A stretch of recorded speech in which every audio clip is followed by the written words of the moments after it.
miliar satu bulan. Apa? Cukup lah ya. Nah, yang hari ini saya senangnya satu, di grupnya saya yang hari ini punya income 50 sampai 100 juta aja ada 1.000. Kok bisa? Kan gitu kan?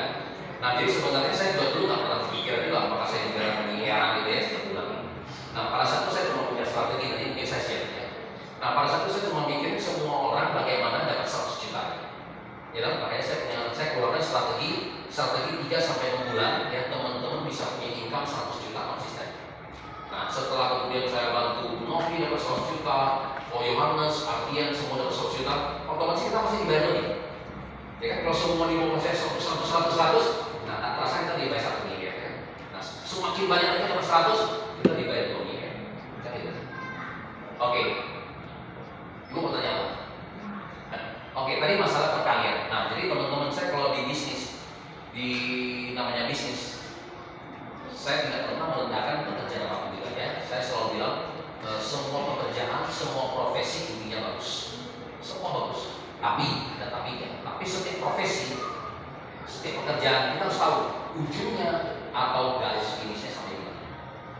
Mereka lihat ujungnya atau garis finishnya sampai di mana.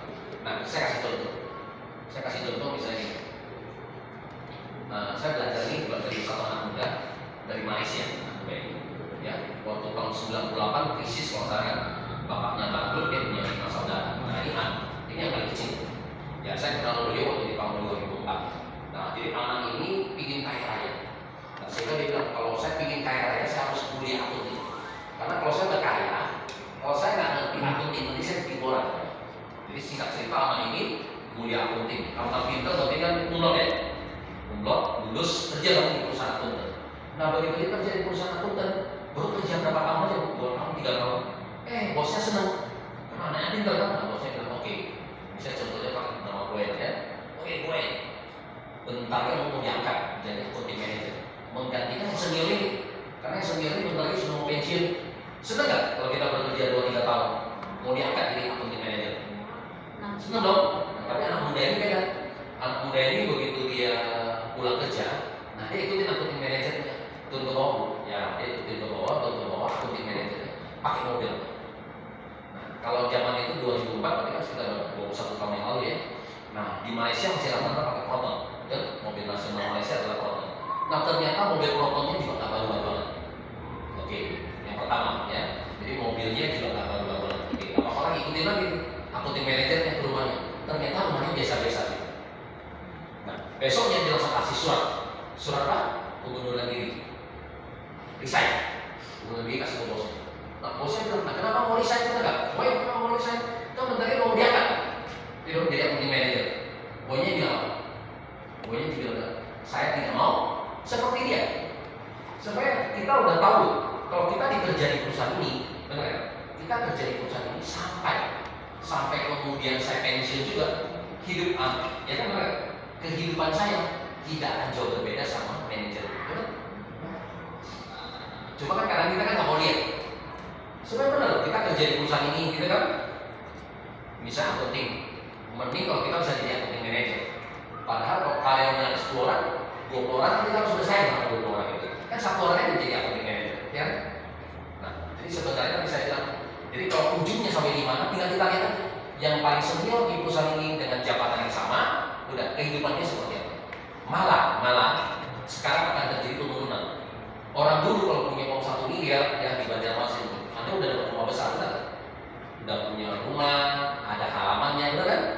Nah, hari ini coba yang punya uang 1 miliar, nggak ada artinya bu. Di Jakarta 1 miliar cuma dapat apartemen bu ya, cuma secuil tanah pun nggak punya. Itu 1 miliar. Tapi kalau beda 1 miliar 20 tahun, 30 tahun lalu yang bapak ini dapat kan beda. Dia masih punya rumah, masih punya halaman gitu. Ya, uang kita semakin kecil. Nah, Anda tahu mau tahu uang berapa kecil? Saya masih ingat tahun 97 saya merit, harga emas 20.000. Ya, tahun 97 kan harga emas 20.000. Nah, sekarang udah 2 juta. Oke lah, kita nggak usah 2 juta, itu kan 1 juta aja juga 20.000 ke 1 juta aja sudah 50 kali, betul kan? 97 sekarang 25, berarti 28 tahun. Jadi setelah 28 tahun uang kita terjadi penurunan 50 kali, betul? Nah, kalau Anda lihat tanah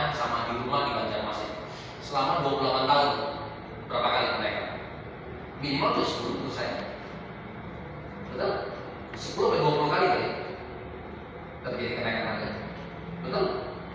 Pak Robert yang tuan tanah di sini. Hah? Ya kan? Kelihatannya begitu betul kan? 10 kali sampai 20 kali juga. Nah, jadi artinya 10 sampai 20 kali. Jadi pada saat orang itu pada saat yang zaman yang muda dia terima uang segitu, sama sekarang uang jadi nggak ada artinya. Kelihatannya angkanya gede, nilainya nggak ada. Betul teman-teman. Jadi sebenarnya itu nah itu. Jadi makanya kedepannya generasi kita makin susah. Ya, kelihatan uangnya nilainya banyak, tapi sebenarnya nilainya itu makin kecil.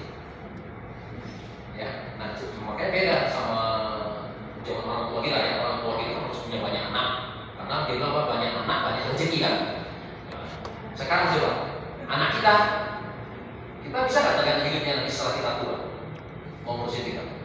Apaan? Makanya sekarang udah tren tuh di Jepang, di Singapura yang rumah-rumah, yang apartemen itu sisanya ada orang tua. Anaknya sekarang anak cucu semua hilang. Ya, jadi Indonesia suatu hari juga nggak ada budaya. Ya, anak cucu sekarang semuanya udah sukses, semua udah pergi.